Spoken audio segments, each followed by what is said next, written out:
एक समय की बात है। एक शहर में एक बंगाली डॉक्टर का परिवार रहा करता था। उनके परिवार में सब कुछ था, लेकिन उनके कोई भी बच्चे नहीं थे। खुद डॉक्टर होते हुए भी बच्चे ना होने के कारण यह जोड़ा बहुत उदास रहा करता था और दवाइयों से असर ना होने के बाद डॉक्टर साहब की पत्नी पूरी तरह से पीर और फकीर के चक्कर में पड़ गई थी। उसे कोई भी जो जगह बता देता वह वहां चली जाती और उसके कहे अनुसार सारे उपाय करती। लेकिन आखिरकार उसे मां बनने का सुख नहीं मिला और इसी दुख में उसने आत्महत्या कर ली। अपनी पत्नी की मौत से डॉक्टर साहब बड़े ही दुखी हुए और उन्होंने अपना घर किराए पर दे दिया और खुद वहां से अपने अस्पताल में चले गए और वहीं पर रहने लगे। सब कुछ ठीक ही चल रहा था, पर एक दिन अचानक उनका किराएदार घबराया हुआ वहां पर आया और बोला, डॉक्टर साहब, मैं उस घर में नहीं रहना चाहता हूँ। वहाँ पर मेरे साथ बड़ी ही अजीब घटनाएं हो रही हैं। मेरी पत्नी गर्भवती है, लेकिन अचानक ही रात में उठकर वह जोर जोर से हंसने लगती है और कल तो हद ही हो गई।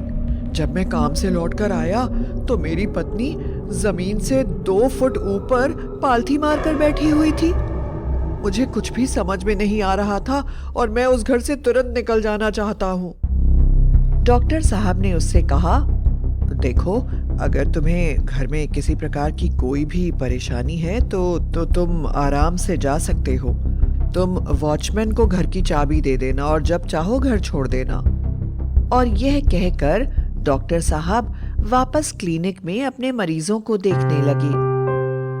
डॉक्टर साहब का किराएदार वापस घर पहुंचा तो उसने देखा कि उसकी पत्नी उसे लाल लाल आंखों से देख रही है। अचानक उसकी पत्नी जोर से चिल्लाई और बोली, तुम इस घर से कहीं नहीं जा सकते।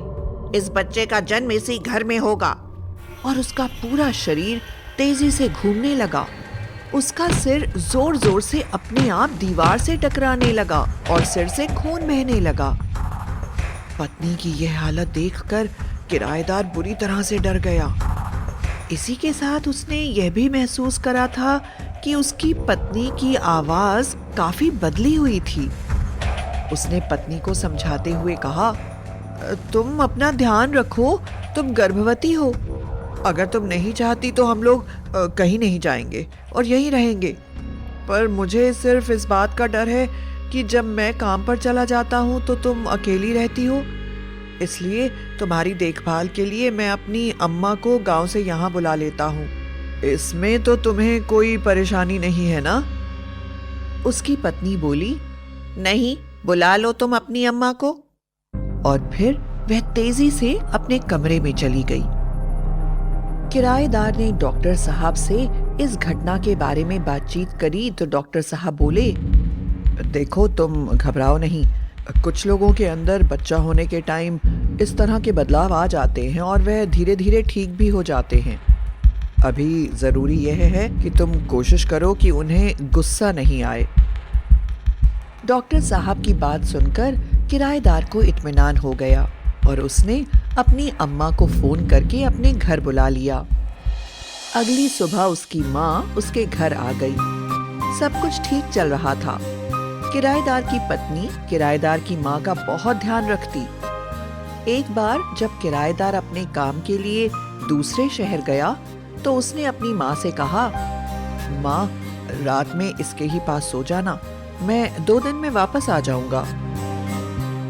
किराएदार के जाने के बाद किराएदार की पत्नी और माँ आराम से हंस बोलकर अपना समय बिताने लगे।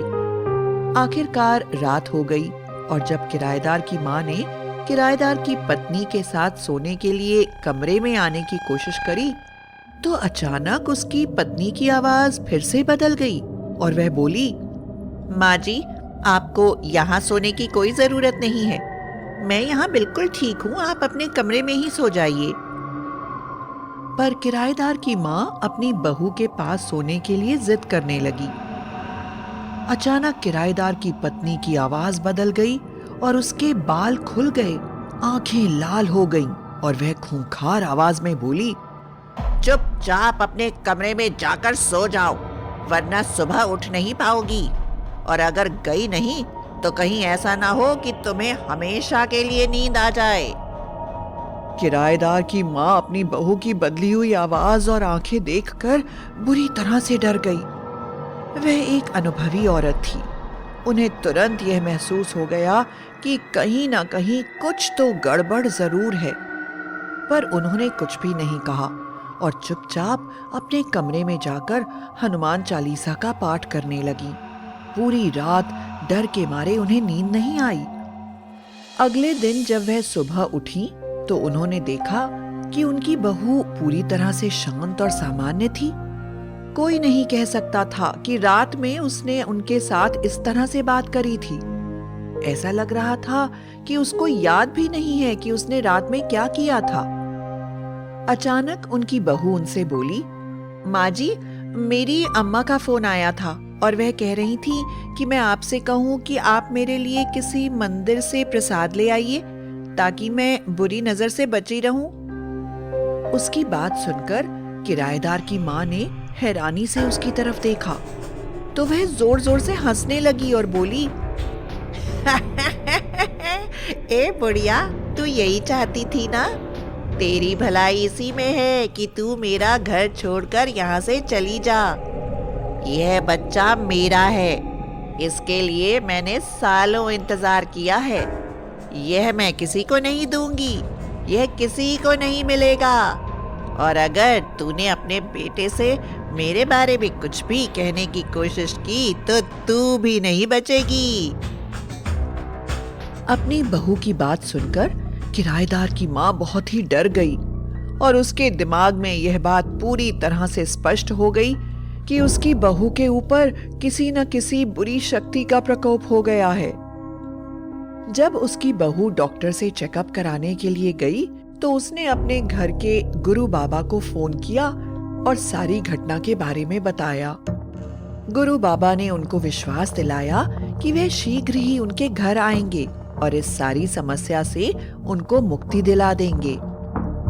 अभी वह बात कर ही रही थी कि अचानक उनकी बहू वहां पर आ गई और उन्हें गुरु बाबा से बात करते हुए देखकर बहुत नाराज हो गई। उसने कहा, मैंने तुझे कहा था ना कि इस चीज के बारे में किसी से कुछ ना कहना, पर तू मानी नहीं।